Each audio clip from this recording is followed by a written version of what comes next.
Speedy Terry, man, with Speedy Moments with JT. I just want to continue to thank you guys for tuning in to these devotionals every Wednesday, where you see where my real life experiences and testimonies meet the kingdom and the power of the Word of God. Man, for today's story, man, I want to take this thing back to 2008, National Signing Day. Go ahead and check out this clip. Kent State, it was a great atmosphere. When I went up there on my visit, the players, the coaches, the staff, everybody greeted me well, and it was a great experience for me. And even though it's cold up there, I'm going to adjust to it and stuff like that, but it was a great atmosphere, great football town, and I'm just ready to go ahead and get it. One of the best days of my life, man. I signed my national letter of intent to play Division I football at Kent State University. We played a basketball game in Phillips Arena, and I dunked in the NBA arena. And then we watched Kobe Bean Bryant torch the Hawks later in that night. Man, it was amazing. I have right here, man, my Kent State University helmet. Full of stickers, as you can see, you dig, from getting in that end zone all the time. But I had to even take some off to make room for these stickers for the NFLPA Senior Bowl game for the last time that I wore this helmet. So I want you guys to pay attention to my helmet and tell me what you see here. What you see right here is our mascot, the Golden Flash, AKA a Golden Eagle.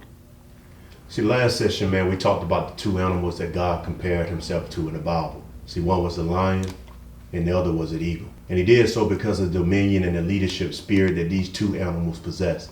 See, I showed you last week how I was declaring that I was Simba and speaking it over my life and how that changed my life. See, not knowing that I would soon become a Kent State Golden Eagle, a Kent State Golden Flash later in my life. So God has been molding me into a kingdom leader my whole entire life. See, in the Word of God in Isaiah 40:31, the prophet Isaiah tells us that those that wait upon the Lord, that he will renew our strength, that we will mount up on wings like eagles, that we will run and not grow weary, and we will walk and shall not faint.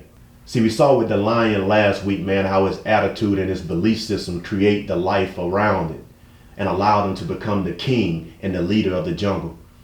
See, I know we all have heard the phrase, birds of a feather flock together, meaning you are the company that you keep. See, I think that serves true for every bird except for the eagle. Why?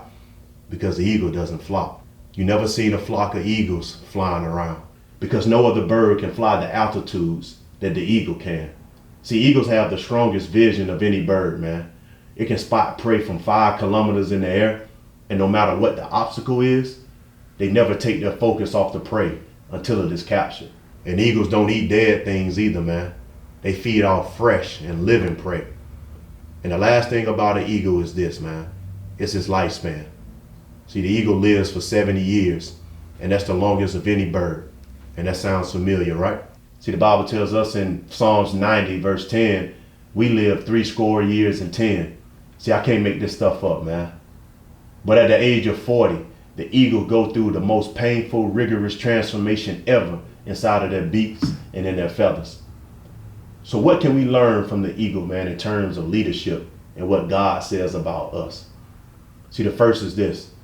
Eagles fly alone, man, and they fly at high heights. And as a leader, don't fly low with the pigeons and the geese who flock together and all look the same.